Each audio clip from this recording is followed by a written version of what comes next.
here with STMicroelectronics. I'm an applications engineer based in Schaumburg, Illinois, in the Power Electronics Lab just outside of Chicago. I'm a member of the sales and marketing organizations for the Americas region. Today I want to show you a new evaluation board that features one of our latest additions to the Viper family, Viper GaN. Here is a quick overview of the demo board. It implements an isolated quasi-resonant flyback with adaptive secondary side synchronous rectification. The operating input voltage range is 90 volts to 265 volts AC. The output voltage is set at 12 volts.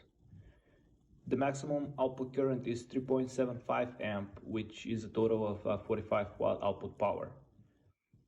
The efficiency is above 90% for both 115 volts AC and 230 volts AC. And the no load losses are 50 milliwatt and 60 milliwatt respectively at the two input voltage cases. The Viper GaN device itself has a 650 volts power GaN section with an embedded sense FET. It operates in quasi-resonant mode and features dynamic blanking time and adjustable value synchronization delay. The device has a proprietary value lock feature to ensure constant value skipping.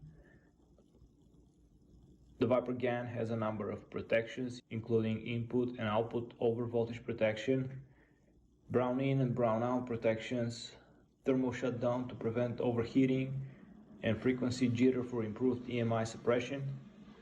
The device comes in a tiny QFN 5x6 package, which provides a very impressive power density for an integrated AC to DC converter. Okay, let me go over the schematic quickly.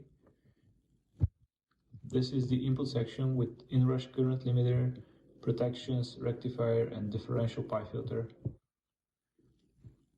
This is the flyback transformer with auxiliary winding and the snubber on the drain net. This is the Viper GaN device with all biasing resistors, protection setting dividers, feedback, startup, and other configurations. Here is the secondary side, which is galvanically isolated from the input. Q2 is the synchronous rectifier MOSFET, and the synchronous rectifier function is controlled by U4. In this case, it's SRK 1001. The output feedback error amplifier is built on a daughter board. There is an option to swap this daughter board with a different one. So far we've implemented the USB PD output as well. The only difference is the daughter board circuit. So you can use the same power section and have different outputs. This makes the whole evaluation kit pretty versatile. And here is the auxiliary power supply. We have this linear regulator with Q3 and D5, which allows the use of the same transformer with very wide output voltage range. Here's a close-up of the demo board. The black wires are the AC input, inrush current limiting NTC, the fuse right there, all the input protection on the AC side, and the pi filter, flyback transformer.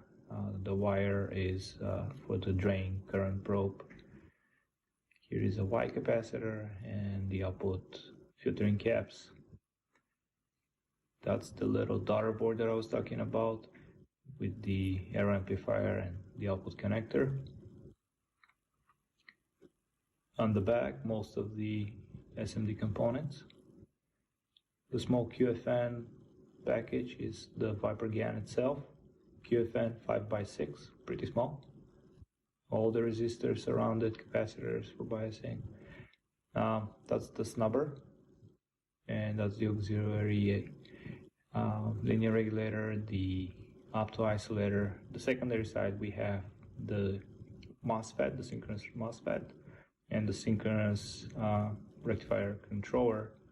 That's where the daughter board connects. I had the demo board connected and now it's powered up. At the moment the input voltage is 115 volts. You can see it on the left multimeter. The right one shows the output voltage at almost 12 volts. On the scope, the yellow trace is the drain current ramp, and that's the drain voltage. Currently the controller is working in value skipping mode because of the low power level. At the moment it's 12 watt, right there you can see it. Output current is almost 1 amp. Efficiency at 87.7%, and again that's 115 AC input voltage. Let me increase the output power to 45 watt, which is the maximum for this demo board. Now you can see how the operation will change to quasi-resonant. So this is not quasi-resonant operation. Output power is 45 watt.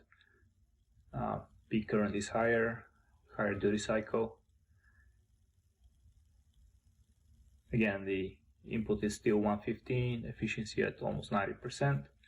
44.4 is the actual output power, and 3.74 is the output current. I'm now going to increase the input voltage to 230 volts, so you can see the difference.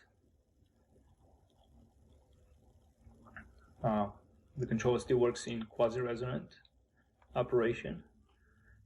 The duty cycle is slightly shorter, 230 volts AC, again almost 90% efficiency, 44.2% is the output power, and 3.74 is the output current. And the last thing I wanted to show you is two infrared camera captures at maximum output power. The left one shows the temperature of the VIPERG GaN package at 115 volts AC, and the right one shows the temperature at 230 volts AC. The VIPERG GaN heats up only modestly given the 45 watt load power. The temperature rise above ambient is only 31 to 38 degrees Celsius. And this is pretty great actually for such a small package. I also took measurements of the synchronous rectifier MOSFET at the output and the snubber for your information. With that, I will conclude this video. I hope you found it useful. Thank you for your interest in the latest Viper products, and thanks for watching.